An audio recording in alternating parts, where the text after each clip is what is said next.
صراط الذين أنعمت عليهم غير المغضوب عليهم ولا الضالين.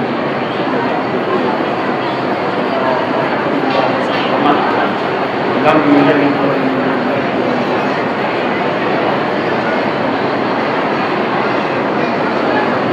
لا حول ولا قوة إلا بالله العلي العظيم. حسبنا الله ونعم الوكيل، نعم المولى ونعم النصير. أعوذ بالله السميع العليم من الشيطان الرجيم. بسم الله الرحمن الرحيم. الحمد لله الذي هدانا لهذا وما كنا لنهتدي لولا أن هدانا الله. لقد جاءت رسل ربنا بالحق والصلاة والسلام على النبي الأمي المكي الهاشمي القرشي المدني السيد البهية وسراج المرشد نقطة دائرة الوجود صاحب المقام المحمود وصاحب الغار والسكينة المدفون بأرض مدينة العبد المؤيد والمصطفى الأمجد ورسول المصدق أبي القاسم محمد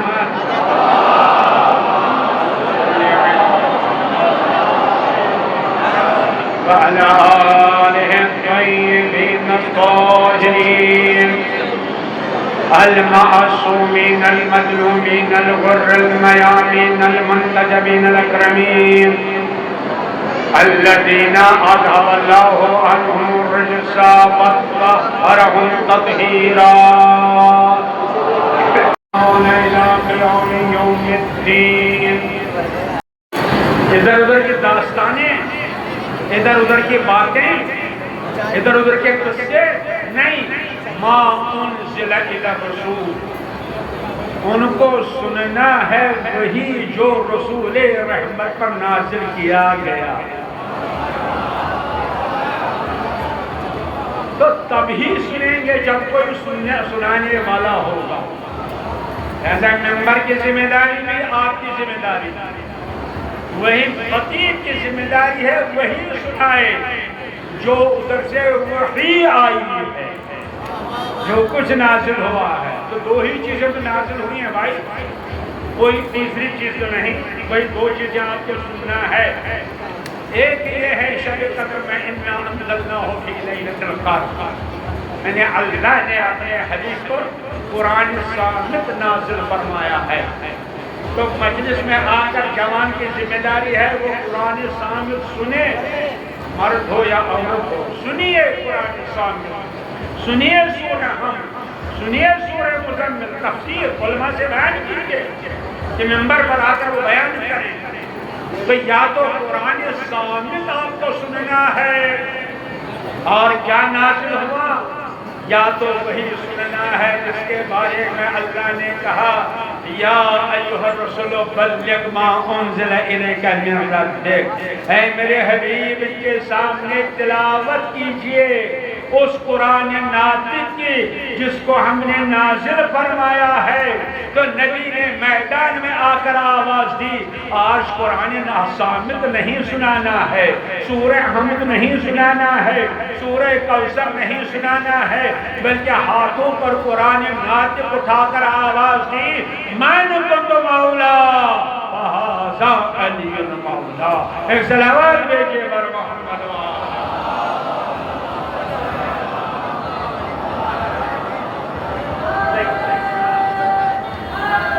جزاک اللہ.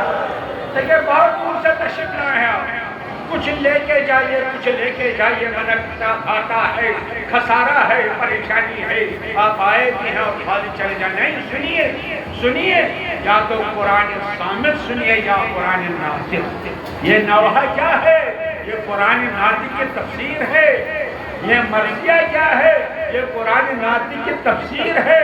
یہ سنیے، مگر جب سنیے تو کرنا کیا ہے؟ بس سن لیا، اس کان سے سن لیا، اس کان سے چھوڑنا نہیں۔ قرآن مجید آواز دیتا ہے جب وہ سنتے ہیں، جب جو کچھ اللہ نے رسول پر نازل فرمایا، ترا اعینہم تفیض من الدمع، اے میرے حبیب جب وہ سنتے ہیں ان کی آنکھوں سے آنسو نکلتے ہیں۔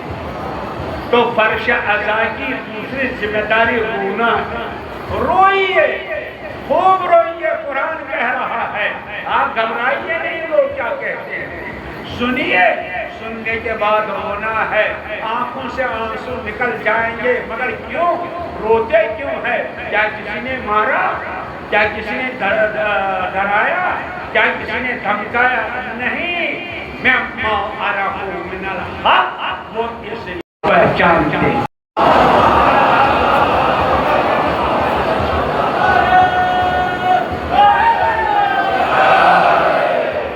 وہ حق کو پہچانتے ہیں، سمجھ فرمائیے۔ تو پہلی ذمہ داری سننا، دوسری ذمہ داری رونا۔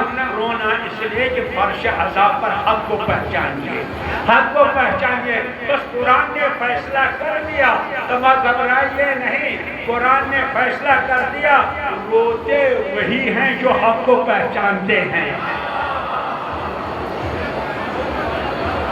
آپ دوسرے سے نہ پوچھے وہ کیوں نہیں روتے، ارے وہ اس لیے نہیں روتے وہ اہل الحق نہیں ہیں۔ وہی روئے گا جو حق کو پہچانتا ہے۔ صلوات بھیجے بر محمد و آل محمد۔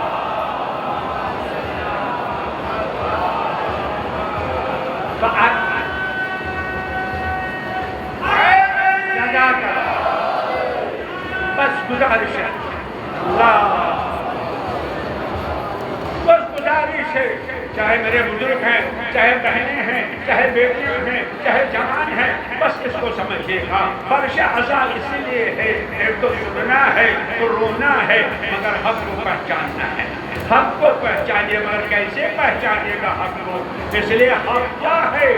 ارے دنیا میں جتنے حقوق ہے اس میں کوئی شک نہیں، اللہ کا حق ہے، رسول کا حق ہے، امام بارے کا حق ہے، مسجد کا حق ہے، قرآن کا حق ہے، باپ کا حق ہے، ماں کا حق ہے، دوستوں کا حق ہے، ہمسایوں کا حق ہے، نہ جانے کتنے حقوق ہیں، مگر یہ سب حق ایک حق کی کرنیں ہیں۔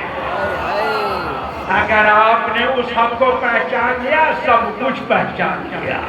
وہ حق کیا ہے بھائی؟ وہ کون سا ہے؟ کیا کر رہے ہیں فرش عزا پر؟ ارشاد ہوتا ہے لا الہ الا اللہ هو الحق المبین۔ بس اگر حق ہے تو وہ ہے جس نے ہم کو پیدا کیا، جو ہم کو موت دیتا ہے، جو ہم کو رزق دیتا ہے، جو ہم کو حیات دیتا ہے، بس وہی خدا حق ہے اور کوئی حق نہیں۔ اس کے علاوہ جتنے حق ہیں وہ حق کی کرنے ہیں۔ ایک صلوات تو بھیجیے بر محمد وآل۔ مگر کیسے پہچانیے گا اس کو؟ توجہ فرمائیے، ارے جب نکلے غور کیجیے عزیزان گرامی۔ اس لیے جب کسی چیز کو پہچانا جاتا ہے پانچ طریقوں سے۔ دیکھیے میں بولتا ہوں، آپ دیکھ رہے ہیں، مجھے پہچان رہے ہیں کہ کوئی خطیب ہے تو آنکھوں سے پہچانتے ہیں، کچھ دیکھتے نہیں مگر میری آواز سنتے ہیں تو کان سے پہچان رہے ہیں، مگر کچھ ایسا ہے کہ آنکھ سے نہیں پہچانا جا سکتا۔ توجہ فرمائیے، ارے پھول ہے نا پھول، اب اس میں دیکھنا ہے کیسی خوشبو ہے، کیا آنکھ بتائے گی؟ کیا کان بتائے گا؟ نہیں، اس کو دماغ کے پاس لانا پڑے گا، دماغ بتائے گا اس میں کیسی خوشبو ہے، مشام بتائے گا اس میں کیسی خوشبو ہے، اور بہت سی چیزیں ایسی ہیں۔ مثلا آپ کو دیکھنا ہے یہ چیز میٹھی ہے یا کھٹی ہے، تو کیا آنکھ بتائے گی؟ کیا کان بتائے گا؟ کیا دماغ بتائے گا؟ اس کو زبان پر رکھا جاتا ہے، زبان بتائے گی، متوجہ ہے کہ نہیں؟ کیسی لذت ہے، کڑوا ہے، میٹھا ہے، تیتا ہے، عجب ہے۔ اور کبھی کبھی کوئی ایسی چیز ہوتی ہے آپ پیچھے ہاتھ لے جاتے ہیں تو ہاتھ سے پہچانتے ہیں پیچھے کیا ہے۔ اللہ تو ایسا ہے، نہ آنکھوں سے دکھائی دیتا، نہ کانوں سے سنائی دیتا، نہ ہاتھ سے ٹٹول سکتے ہیں، نہ زبان سے چکھ سکتے ہیں، ارے نہ لمحہ کے سامنے لا سکتے ہیں۔ اب کیسے پہچانیے گا؟ اور پہچاننا ضروری ہے، اللہ کو وہی حق ہے۔ انشاءاللہ آپ پہچانیں گے تو سلامات دیجیے۔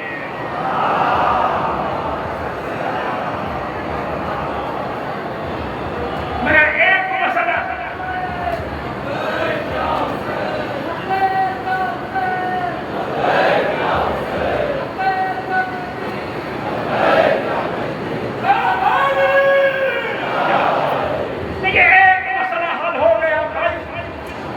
نوجوان خاص طور توجہ فرمائیں، الحمدللہ اس منزل پر آ گیا۔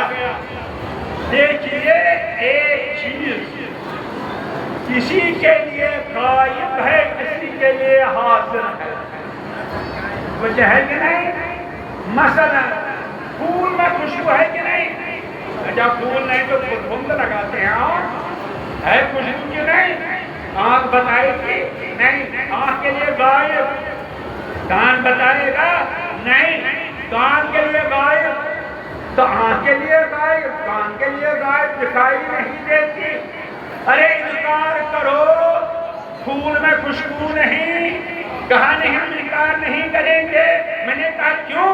کہا آنکھ کے لیے تو غائب ہے، کان کے لیے تو غائب ہے، مگر دماغ کے لیے حاضر ہے۔ ارے بھائی، ارے جب ایک پھول کی خوشبو سونگھنے کے لیے آنکھوں کی ضرورت نہیں، دیکھنے کی ضرورت نہیں، سننے کی ضرورت نہیں، صرف سونگھ لو۔ اسی طرح پردہ غیب میں گلِ امامت ہے۔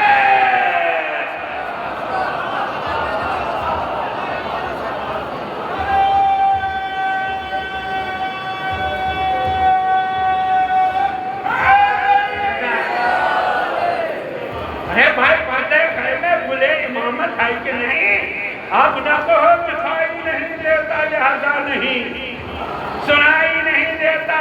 ارے بلے امامت کو سمجھنے کے لیے ایمان کے دماغ کی ضرورت ہے، ایمان کے مشاق کی ضرورت ہے۔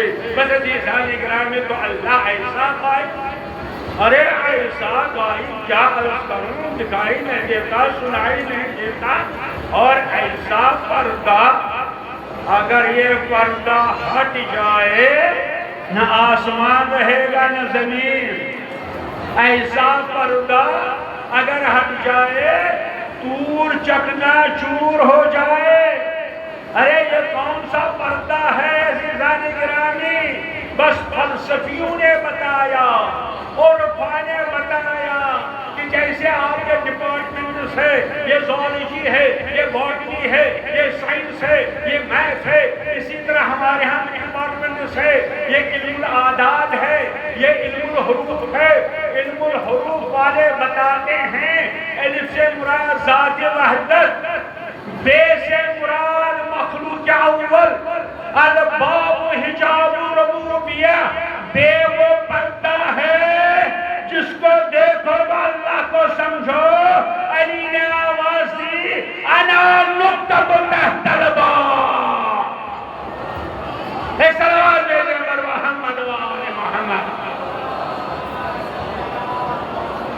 بس زیادہ نظام میں وقت نہیں دینا ہے، آپ کو زحمت نہیں دینا ہے، مگر ایک مقام تک پہنچانا ہے۔ آپ کیسے پہچانیے گا اللہ کو؟ کیسے پہچانیے گا؟ بھائی سامنے تو ہے نہیں، آپ ماشاءاللہ مومن ہیں، تو اللہ نے آواز دی گھبراؤ نہیں، تمہیں حق پہچاننا ہے۔ سنو، سنریہم آیاتنا فی الآفاق وفی انفسہم حتی یتبین لہم الحق۔ ہم تمہیں اپنی آیتیں دکھلا دیں گے تاکہ تم حق کو پہچانو گے۔ آیت سمجھتے ہیں نا؟ آیت نشانی کو کہتے ہیں، آیت علامت کو کہتے ہیں۔ بتائیے آپ کہتے ہیں کیوں؟ اس لیے اس میں سے گرمی نکلتی ہے.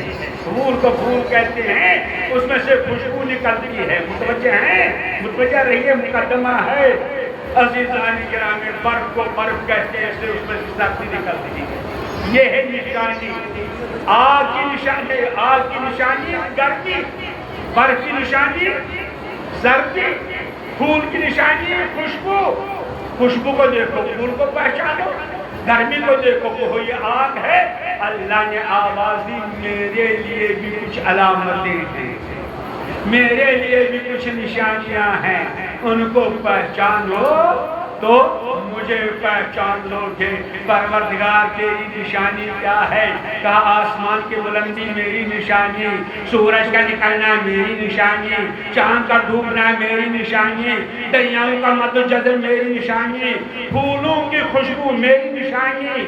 توجہ, گلوں کی خوشبو یہ میری نشانی ہے. سب نشانیاں.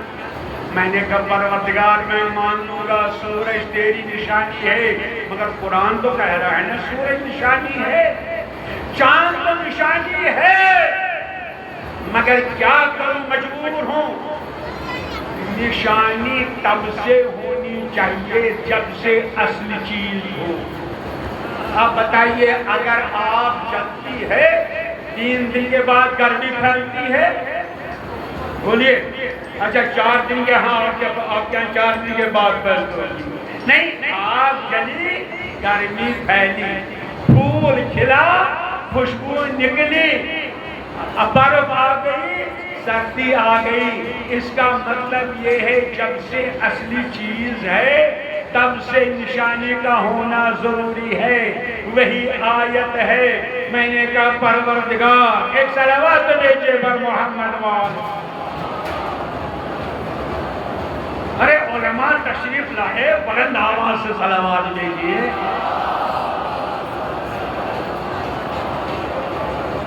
جسارت عزیزان گرامی, علماء تشریف لائے. لہذا یہ میرا گریب آپ پکڑیں گے, لہذا مجھے ایک جملہ کہنا ہی پڑے گا. تو جو چیز ہم کو پہچاننا ہے اس کی نشانی تب سے ہونی چاہیے جب سے وہ چیز ہے. آگ کی نشانی گرمی, جب سے آگ ہے تب سے گرمی. پھول کی نشانی خوشبو, جب سے پھول ہے تب سے خوشبو. اب اگر اللہ کی نشانی چاند سورج ہے, یا تو یہ کہو جب سے اللہ تب سے سورج, یا تو یہ کہو جب سے اللہ تب سے چاند, یا تو یہ کہو جب سے اللہ تب سے تارے. کہا نہیں, یہ تو بعد میں بن گئے. سورج بعد میں بن گیا, چاند بعد میں بن گیا, تارے بعد میں بن گئے. ایک صلوات تو بھیجیے بر محمد وآلہ. بھائی احترام کیجئے, مگر کہنا بھی اس طرح کلام کا احترام کیجئے. صلوات بھیجیے بر محمد. اب آپ کا امتحان ہے, یا تو کہیے جب سے اللہ تب سے سورج, جب سے اللہ تب سے چاند, جب سے اللہ تب سے تارے. وہ نشانیاں ہیں تو اللہ کو پہچانیں گے. کہا نہیں, اللہ پہلے ہے, سورج بعد میں, اللہ پہلے ہے, چاند بعد میں, اللہ پہلے ہے, تارے بعد میں. تب بتاؤ سورج سے پہلے کون تھا آیت, چاند سے پہلے کون تھا آیت, تاروں سے پہلے کون تھا آیت. آپ نہیں بتا سکتے, فرش ازا بتائے گا. ارے سورج بن گیا اللہ کی آیت جب وجود میں آ گیا. چاند سے پہلے وہ جس کے اشارے سے سورج پلٹ کے آ گیا. چاند بن گیا اللہ کی نشانی جب وجود میں آ گیا. چاند سے پہلے وہ جس کے اشارے سے چاند کے 2 ٹکڑے ہو گئے. تارے بن گئے اللہ کی علامت, مگر جب وجود میں آ گئے. تاروں سے پہلے وہ جن کے در پر تارے اترتے تھے. لہذا عزیزان گرامی, اسی لیے مولا علی نے فرمایا یا من دل علی صوت نساتے, ہر ایک نے اللہ کو پہچانا سورج سے, چاند سے, تاروں سے, مگر میرے پروردگار تو ہے, میں نے تجھے تیری ذات سے پہچانا. اللہ کو اللہ کی ذات سے پہچانا کس نے؟ مولا علی علیہ السلام نے. تو کیسے پہچانا؟ صلوات بھیجے کے بیان کروں گا.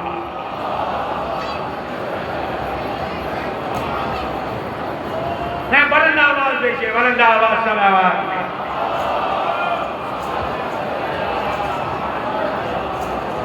توجہ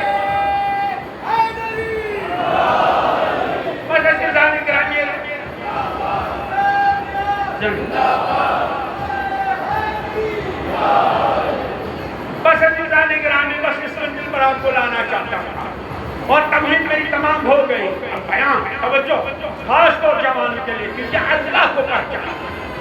تو پروردگار عالم نے آواز دی، سنو میری سب سے بڑی آیت کیا ہے؟ کنتو کنزا مخفیا، میں پوشیدہ خزانہ تھا. فاحببت الطرف، بس چاہا میں پہچانا چاہوں. فخلقت الخلق، بس میں نے مخلوق کو پیدا کیا. بتائیے کس کو پیدا کیا؟